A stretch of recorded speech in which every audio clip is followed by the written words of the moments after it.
So we have the saxophone, and tell us the backstory for your sax. Okay. I spent my last $50 on renting this. I have no more money. I went out to a casting call for In the Heights as one of the ensemble people for the Broadway production. And he said, you know, I didn't do too well on the first one. On the first time, they said, all right, you have 10 minutes to go back, learn the part. You have the role, but if you can get this nailed down, we'll be sure to sign you. So you have to get this down. So I came back and I learned it. Did you know the music before you picked it up? Or did you know the song before? I knew the song, but I just transposed it. It was in a different key. And I've been having trouble with it because it just wasn't sounding right for performance-wise. So I feel like I fucked it up, but I got a lot further than I thought it would. Yeah. And I had another piece that I started transposing in case this wouldn't go through. So. Okay, and what's on the email? Says, hello, Mr. Betancourt. Based on your previous audition of our company, we are proud to announce that we have accepted you as a year-long player for our season. Your audition showed you were very strong. Of course, this is only a preliminary observation. The other season shows are Sweeney Todd, Othello, and Little Mermaid. We've also discovered that another one of our new repertory actors, Jamal Crowell, is familiar with your work. We're happy to accept you both to the company. Please respond quickly so we can be clear if paperwork matters. Thanks again.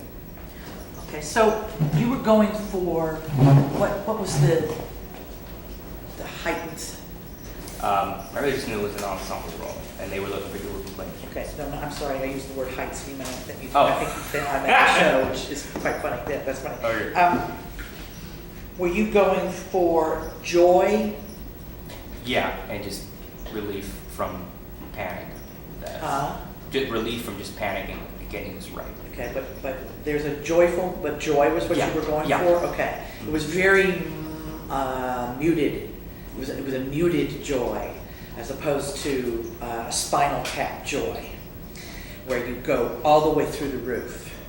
Okay? Which is, if you'll notice when we went out in the hall, I tried to jack up what was going on with the sax. Okay? So, but you were only so joyful as opposed to really fucking joyful, which is what I'm going for. Okay, all right? So, and you were rather sedate about getting the year-long contract. You were very sedate about that, which may be just what you might do when you get in situations like this. You may have a very sedated joy kind of feeling. I need you to find a joy that makes you fly off the friggin' roof. That much of a joy, okay? And take it all the way to the limit. Okay, can you do that for me next week? All right, great, good. Thank you. Yeah, so it's a meaningfulness, and the meaningfulness has to just be something you can barely submerge. If anything, you can't, especially because you're by yourself. Okay, and so I think maybe that the ensemble part may not be big enough. Yeah, you're not. This is not exciting you that much. Yeah. Now, joy is pretty tough to go for it. Actually, people rarely can tend to go for it, but it's there. There's joy is there. Joy is in our life for sure. Is there joyfulness that just makes you absolutely go berserk? Okay, doesn't mean you have to claw up the wall, but you're in control, right? Right. Yeah. Yeah, you feel pretty in control. When you feel whatever you give yourself, whether you change the feeling, whether it might not be joy, it might be something else that you discover, incredible jealousy or disgust or whatever it might be. You may need to go to another emotion, all right? Go to another place to give you stuff that just would make you go that far. But it has to turn you on more, okay? And these two things are not turning you on that much, are they? No, they're not. Yeah, right. You'll know, and you know when it's going to happen. And that's what I'm looking for.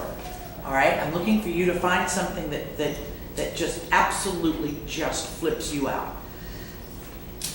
No matter what way you want to go with it, just flips you out. It's big. It's a big, full, huge, big heightened thing. Okay. All right. if I have to change my Yeah. activity then. To change it. The activity is to eat it easy. By the way, everybody that goes first ends up being this lab rat. That's why I'm going to give you a second chance, because they'll all be better after this. So just, yeah. So, yeah, you, all right. Good. Yeah, that's too easy. Okay. Can you take it apart and put together a saxophone? Yeah. See, these are things that you can do. So when, if you say, if you say whatever it is that you're going to do with that frame of mind, yeah, I do it. That's not enough. It needs to be very hard to put together in a really short amount of time. Now, learning something, like if you didn't know how to play the saxophone and you lied and told them that you could, and you see how you made it hard for yourself? Yeah. Yeah, or all of a sudden this $50 piece of crap doesn't work and stuff keeps falling off of it and you can't fix it because you don't, but you already know how to fix it, so that wouldn't work. It's got to be something that's almost impossible for you to do. Almost impossible. It should be hard, it should be frustrating, it should be challenging, it should be very, very difficult.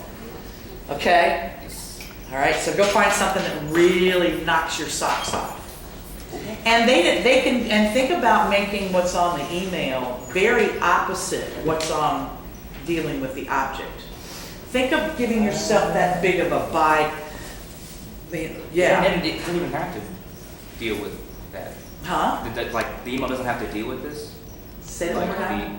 It has to do with the saxophone. It could be something else entirely different, like somebody got completely killed. different in a completely different direction. Oh. It's more fun, isn't it? Yeah. Yeah, go for it. Yeah, just push your buttons, man. Push your buttons. Nothing. There's no middle. There's no middle. It's as far gone as you can go. As Brian Hall said, gnashing of teeth and the tearing of wallpaper. Go for it. See what happens with that. All right. You're probably myself on the wall.